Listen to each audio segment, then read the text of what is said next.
Hello, and welcome back to MoJo JoJo's Bizarre Adventure, the one and only Powerpuff Girls / JoJo's Bizarre Adventure recap and discussion podcast. I'm Raven. And I'm Alison. This week we are discussing the JoJo's Stardust Crusaders episodes, Judgement Parts 1 and 2.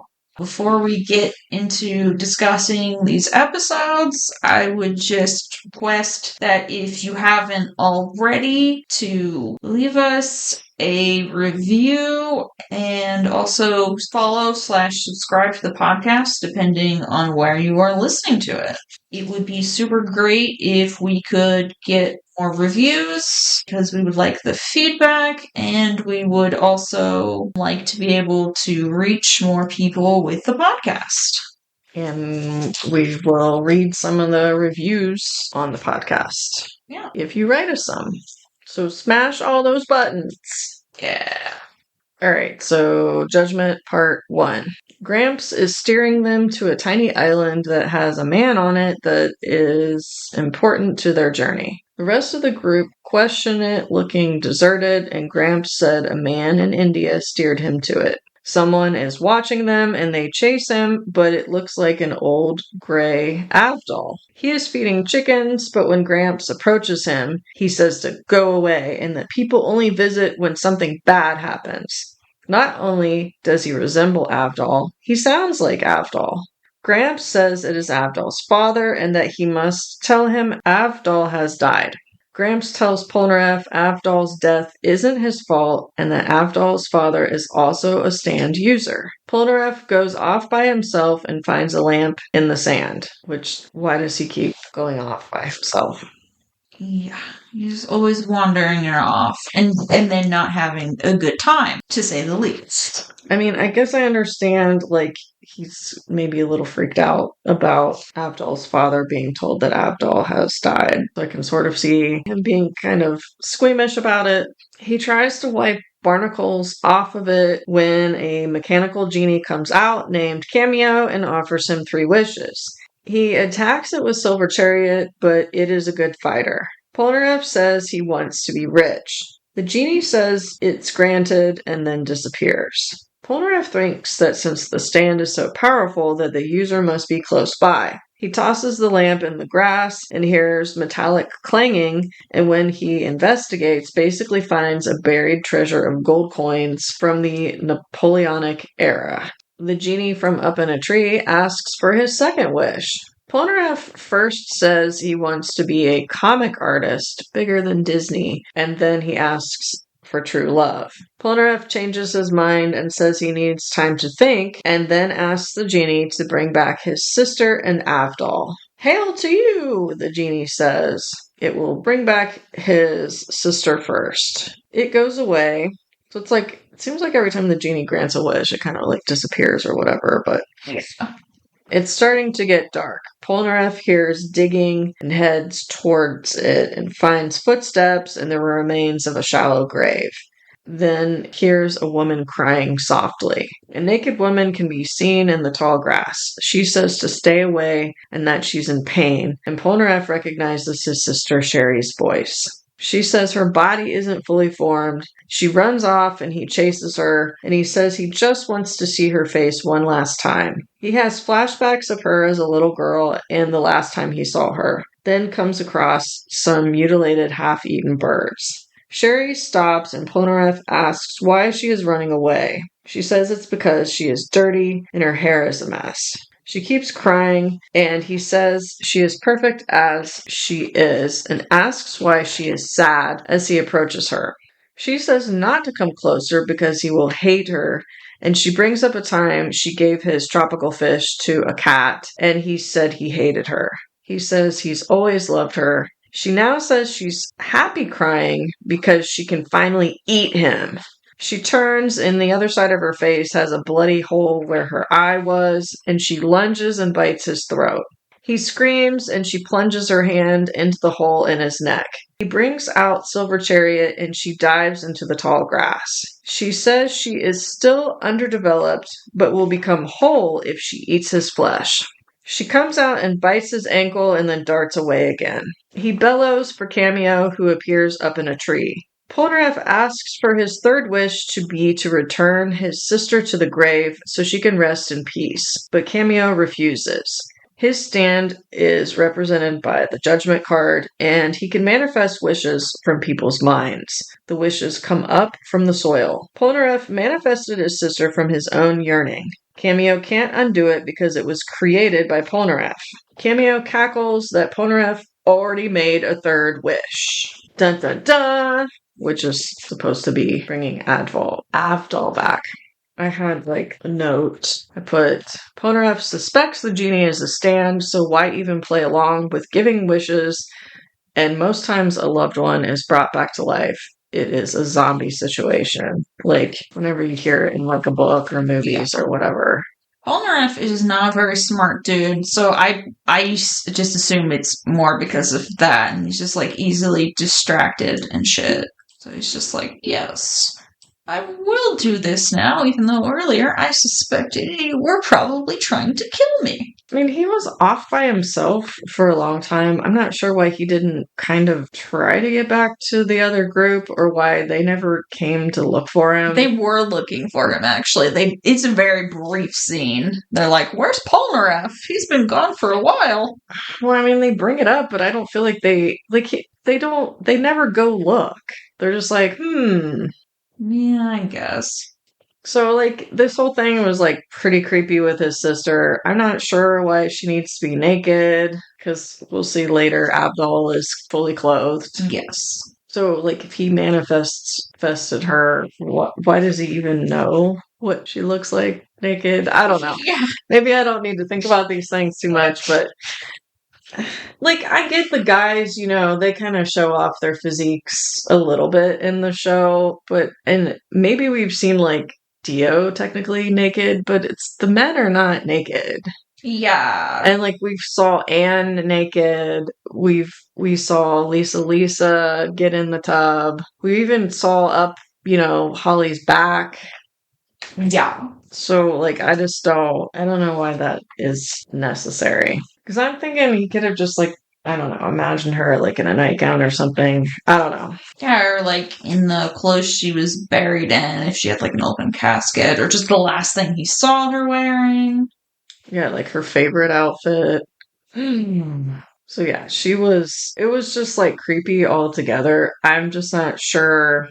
And I know this is it continues into the next episode. So, like, this is sort of the beginning of her kind of, like, attacking him and stuff. But why he didn't, like, maybe call out for help or, like, at least try to, like, start heading towards where the other guys were at to kind of, like, get some help. Right. Like, even if he was, like, lost or something, he can at least, like, try to, like, just get further away or backtrack or follow the beach around. Like, because it was supposed to be a really small island. That's why they didn't think anyone could be living there, because it was little. Yeah. It was kind of funny, his little fantasy about being a comic artist. I like that he wanted to have his own Polnareff land. Yeah. I also like that Avdol's dad's chickens were named Michael, Prince, and Lionel. Of course, after Michael Jackson, Prince, and Lionel Richie. Oh my gosh, I guess I missed that part. So, I mean, it did take him, like, once they said the three wishes, I kind of thought that's immediately what he was going to go towards, is, like, bringing especially Avdol, because they were there to see, supposedly, Avdol's father, and, like, bring his sister back. But it took him several tries to even get to there.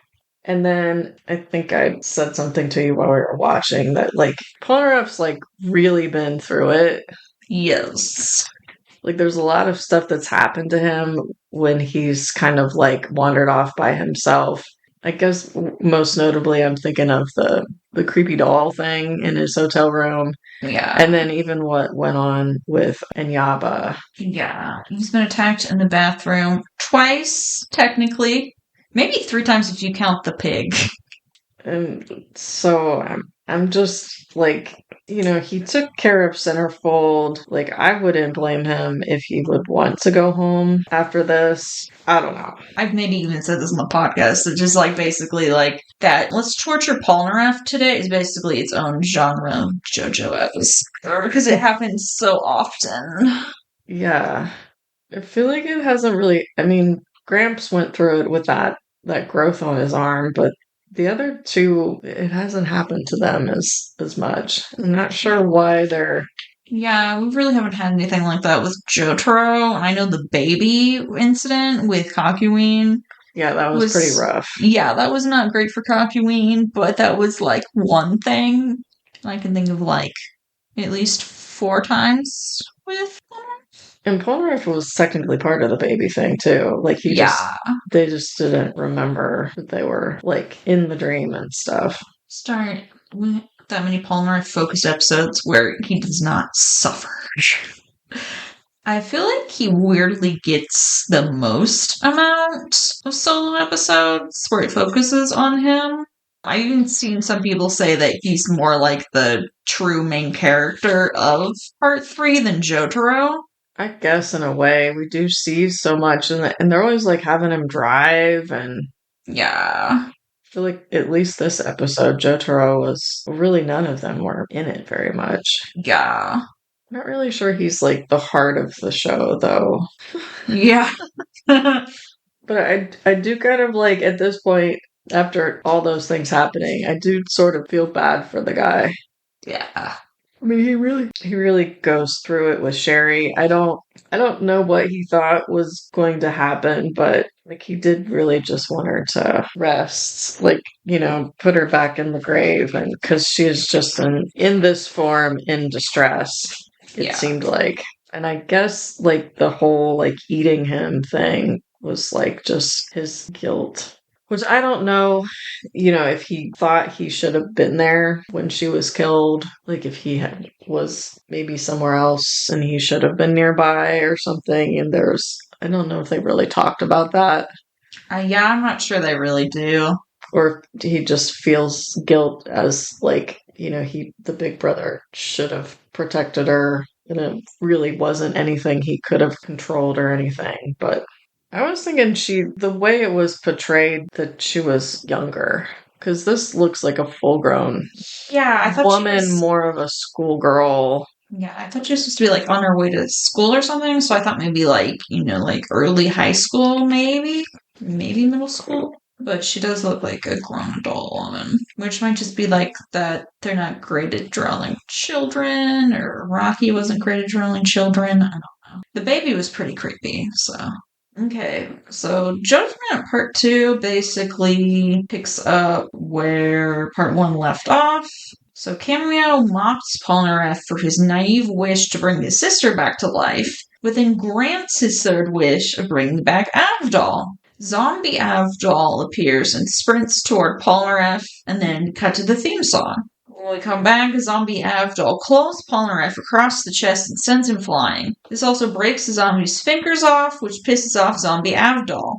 He blames Polnareff's idiotic bumbling for getting him killed, and reveals the bullet hole in his forehead where he was shot by a whole horse. Zombie Sherry comes back out and helps Zombie Avdol attack Polnareff. Polnareff backs away from them in terror and begs them to go back to their graves. He realizes that in his panic he forgot to bring out his stand, but when he brings forth Silver Chariot, Cameo restrains him, saying, "Please, you don't have any wishes left, remember." The zombies growl and attack him, tearing at his flesh as he pleads for them to back off. Cameo gloats because Polnareff is all alone with no one to hear his cries for help. Polnareff accepts his fate of getting eaten, and as he does so, sees a second Avdol restrain the zombie one. Polnareff thinks he's hallucinating because of the blood loss and thinks the end is near. He prays for victory for the Joestars over Dio, when suddenly the second Avdol grips onto Zombie Avdol's wrist so hard it turns into dust or dirt or whatever. The second Avdol sets the dirt zombie Avdol ablaze with Magician's Red. Cameo and Polnareff are both shocked to see him alive and well. Polnareff asks if he's the real Avdol, and he's like, "You better believe it." Cameo's like, what the hell? You got shot and stabbed. How are you alive? Avdol explained that when he was getting stabbed and shot at, he was looking upwards and the bullet merely grazed his forehead and bruised his skull, knocking him unconscious. He tells Cameo off and is like, hail to you. No, hell to you. Avdol says he's alive and well and that Cameo should just run off to Dio with his tail between his legs. And Cameo's like, oh, actually, that's good news because I can tell Dio I killed both you and Polnareff. Avdol and Cameo fight, but Cameo is a tough opponent, strong and fast. To add further insult to injury, Cameo picks up and throws the zombie Sherry at Avdol's stand where she breaks the waist and loses an arm. She lands on Polnareff and pleads for help, but he says the real Sherry is gone and that she's just a hunk of dirt. He stabs her through the heart with chariot's foil and she explodes. Avdol and Polnareff have a brief moment, but Cameo attacks them while they're distracted, knocking them to the ground. Cameo asks Avdol to make 3 wishes before he kills him, which Polnareff warns him not to. Avdol smirks and says he actually wants 4 wishes from Cameo. He tisks and insists that Cameo keep up his end of the bargain when Cameo complains about this, and then 6 magicians red on him, breaking off part of Cameo's arm. Avdol says his first wish was to make Cameo cry out in agony, and he granted it. Cameo's like, how are you so much more powerful than before? And Avdol says he was holding back because his injury hadn't fully healed earlier, like he was trying to keep that guarded, but now he can get into it more. Then he asks for his second wish, and he makes like a garrote out of flame around Cameo's neck, making fire explode out of his eyes. Avdol says his second wish was to make Cameo scream out in sheer terror, and to grant his third wish, which is to make him cry in regret. Cameo screams and then disappears into the sky. Polnareff wants to rush after him, but Avdol reminds him that because the stand is so powerful, the user must be nearby to supply its energy. They quiet down and crawl through the grass looking for him. Polnareff finds a giant straw sticking out of the dirt, and they test it by making like a leaf flow over top it, and then by plugging the hole. Polnareff is pissed at Cameo for using his sister against him and decides to toss down dirt, spiders, ants, and a match. Avdol decides that he wants to piss down the tube and asks Polnareff to pee with him. Avdol asks Polnareff to give his heartiest laugh, and Polnareff realizes that Avdol has changed because he wouldn't think of doing something so gross before his injury. Finally, the guy bursts out of the ground and begs forgiveness. Avdol says that his 4th wish is to not grant any of the user's pitiful wishes. That magician's red knows no mercy, and then he singes the fuck out of the guy. Polnareff and Avdol make it back to the others, and he excitedly shows off Avdol. Everyone else reacts completely nonchalantly at the return of their supposedly dead friend. Avdol offers to carry Joseph's luggage and catches up with Joseph, Jotaro, and Kakyoin. Polnareff's like, what the hell? You should all be amazed. Joseph reveals that he lied about burying Avdol, and that he and Jotaro tended to Avdol's wounds. Polnareff is pissed that they all kept this from him, and Kakyoin's like, we need to keep this a secret from the enemy, so I told everyone not to tell you because you're a blabbermouth. They also reveal that Avdol's dad was actually Avdol in disguise, and he bought something very pricey and conspicuous for their journey, whilst in disguise. Polnareff says this is the meanest thing they've ever done to him. Joseph's like, cheer up, and look at our sick-ass new submarine. It's gigantic as it emerges from the ocean, and Polnareff asks how Joseph could afford it. And that's where the episode ends. So they're supposed to ride that to Egypt. Yep. So again, kind of like some scenes here where it's like, I wasn't sure Polnareff was gonna make it, but he did. Yeah. Even though, like, Sherry took, like, a big bite out of his neck right at the beginning. And he's, like, pretty screwed up. And it's like, I get, like, maybe Avdol's injuries were worse. It's like he was stabbed. But, like, I feel like Polnareff needs time to recuperate. Because, like, that was, like, some serious crap. It was really fucking intense. And then they're just like, well, we're getting on the submarine now. Do they have a first aid kit? Like, he thought he was... I mean, I know he thought he was hallucinating, but like he did lose a lot of blood and like He's gonna get zombie dirt in his wounds and get some nasty infections. and with the zombie Abdul too, he kind of had like where he was missing an eye, or like the one eye was like funky, kind of like Sherry's was. Indeed. So like they did fry this guy, but like I'm not sure that he's dead, right? Yeah, I think he's just retired, as it says on the Wikipedia when they beat up a guy but don't kill him. Okay. That's how they phrase it, not my phrasing. Yeah, I feel like this. I don't know. I know he didn't choose the wishes, but like this kind of seems like pretty unforgivable. Of course, I guess all these guys are like attempting to kill them, so Yeah, they're all huge creeps. I'm not sure why they wanted to keep a secret what that Abdul was alive, or like I don't know. I know like maybe it was Whole Horse had said like they took him out really easily and they were worried about his abilities, like because he's got the firepower or whatever. So Right. they just thought they'd have this as like a secret weapon or something. Yeah, I do think they said they wanted to keep it a secret so he could like rest and heal up and stuff, but this is like the only time they let anyone rest up and heal also. Yeah, that's what I'm saying. Like Polnareff's had a couple different times when he's been really like messed up and they just keep moving. Maybe it is partially because this crap happens when he's like alone, so they don't totally know what happened, but they can see his wounds. Yeah. Like, my Polnareff, you have a chunk missing out of your neck. Yeah, I feel like he could still like die from that. Yeah. Or just even the chunks from anywhere on your body, like if it's near like an artery or something, or like you said, like an infection, like Yeah. I've decided he still has the adrenaline going, and that's why he hasn't fucking collapsed yet. maybe he can, with them being on a submarine, they're piloting themselves unless they come across like some crazy whale stand that they can, maybe he can rest and maybe there's a first aid kit on board or something, or one of them knows first aid. I don't know. And I don't know about Admiral having this whole tisk tisk whatever thing. I'm not sure I'm enjoying that so far. I don't know if anybody else really has like that type of thing. Except, like, Gramps is always like, oh, no, oh, God! Yeah. Or, like, some of these, like, this one says, what, hail to you, Yeah. and then the lolly ho thing with the previous stand, but... Well, I guess, like, Star Platinum too has, like, the aura. Yeah, but, like, just these normal guys, just Yeah. not really having, like, a... Catchphrase.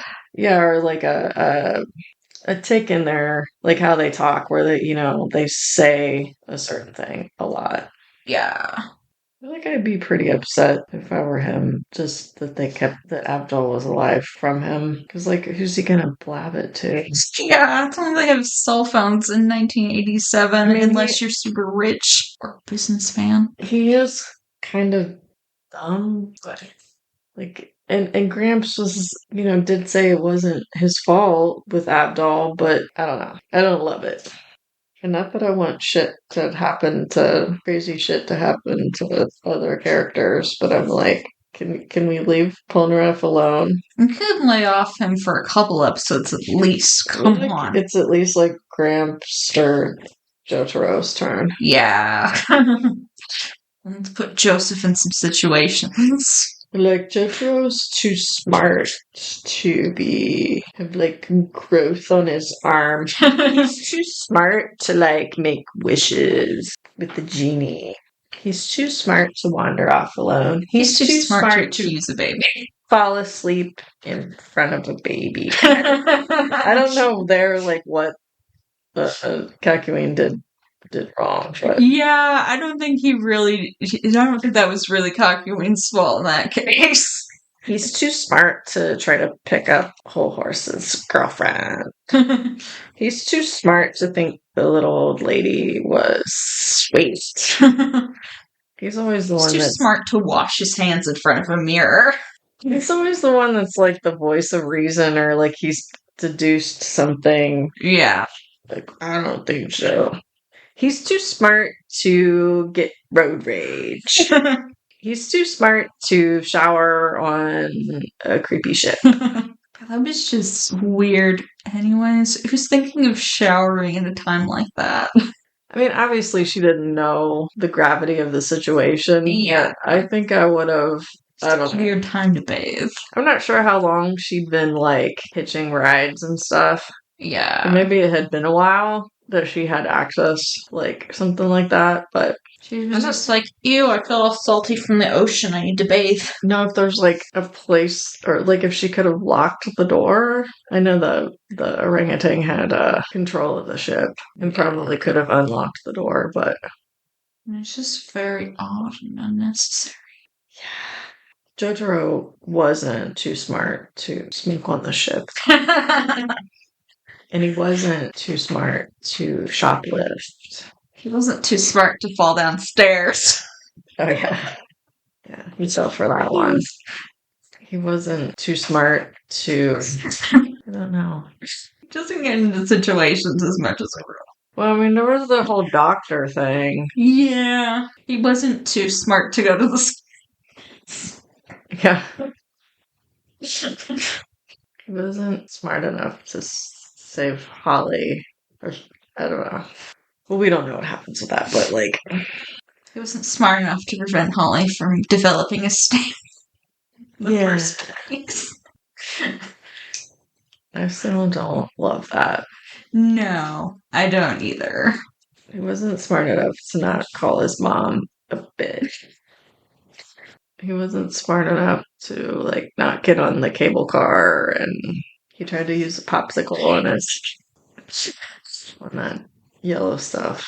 Wasn't smart enough to save the dog. Yeah. None of them have been smart enough to save a dog so far. He should have smacked Kakyoin upside the head with his blah blah blah blah thing with the Yeah. I actually saw that clip years earlier. I think it was like when the Will Wheaton project was airing. They showed that clip, but it was the Japanese dub. And I was like, what the hell was this from? And then, so fast forward however many years, I'm in my 20s, and then I see it, and I'm like, that was from JoJo. And there was another time, too, where this unicorn Gorda guy, that was a clip on there, and that turned out to be from Supernatural. Other than that, most of the time, I would see a scene on there, and I'd never find out what it was from. Jotaro wasn't smart enough to figure out the baby. Yeah. Jotaro wasn't even smart enough to outsmart a baby. Wasn't smart enough to tell Gramps, the hell no, they weren't riding camels in the desert. Oh my god. Alright, we probably should move on. Yeah. Instead of saying it wasn't smart enough. That's making fun of them for some of it being normal stuff. Like falling down the stairs. It wasn't normal stuff. It was like... Well, yeah, not for most of it, but it was stuff that would probably, like, stump people. So, like, we haven't come back to that. Like, Kakyoin was, like, painting him or something and then made that slash. Is that what happened? Or did he use his stand to... Well, I mean, I assume that was part of his stance thing. But yeah, we never see him, like, painting someone and, like, hurting them again like that. And, like, Kakyoin could, like, control the doctor, too, and we haven't seen that again. Which I know that was, like, evil Kakyoin, but he does have that ability. I'm not sure if we see Polnareff doing his, like, thing where he, like, with the duplicates again, either. Okay, so I do have some trivia for the episode. I guess Cameo is named after a band called Cameo. I've never heard of them. Sherry is named after a song by Polnareff's namesake, Michel Polnareff, called Tout Tout pour ma chérie, which means everything, everything for my darling in French. And then, of course, we have the Judgement card. In the upright position, it represents rebirth, absolution, renewal, and freedom. Judgment shows a time for self-evaluation. You are a crux for reaching new life and must purge those things that would hinder you from being renewed. And that's me quoting pretty much verbatim from my little booklet that comes with the Ethereal Visions Tarot. I'm not trying to sell it. I'm just telling you what deck I'm using. So the art in my deck is a little different than the art for the Rider-Waite deck, but I will describe both of them. My deck has like a serene woman's face in the clouds looking down upon spirits rising from the earth and one rising from a dead body. Along the bottom border are red flowers with skulls in the center. And then the Rider-Waite deck is a little similar, like an angel in the clouds trumpeting a horn, and then like there's like dead naked people rising up from their coffins. In reverse, Judgment represents self-doubt, rejection, blockage, and stagnation. So I kind of feel like with this one, I mean, I know rebirth is one of the things, but I feel like Araki was more inspired by like the art on the card with like the dead people coming back to life. Yeah, the reverse sounds more like what the stand was achieving with Polnareff anyway, the doubt and all that stuff. Right. I mean, at first, like, the wishes were, like, kind of fun, but then, I mean, Polnareff kind of chose to switch to bringing the two people back, and then... We could have had Polnareff land, but no. Yeah. So the next two episodes are the High Priestess Parts 1 and 2. Yeah, and that is going to be the last episode of this half of Stardust Crusaders that we are covering. Will be the High Priestess Part 2, because we're going back to Part 3 of the Powerpuff Girls after that. Or not Part 3 of the Powerpuff Girls, Season 3. I'm too used to JoJo. So yeah, it'll be fun to get back to the Powerpuff Girls. Because it has been a while. Yes. And of course, just again, I humbly request that you follow/subscribe to the podcast, depending on where you're listening to this on, and to leave us a comment or a review. That could really help us get out there so that other folks could hear the podcast. And, you know, if you leave us a review, we might read it on the show. And check us out on social media. And we also have another podcast, What We Pod in the Shadows, where we're currently discussing season 2 of What We Do in the Shadows. Yeah. So if you'd like to hear us on something else, discussing a comedy about some vampires from Staten Island, check us out over there. Yeah. You might enjoy listening to tales of some vampires who do not want to take over the world necessarily, but are just silly and get up to some shenanigans. So yeah, I think all that's left to say is I'll be the roundabout. Goodbye. Goodbye.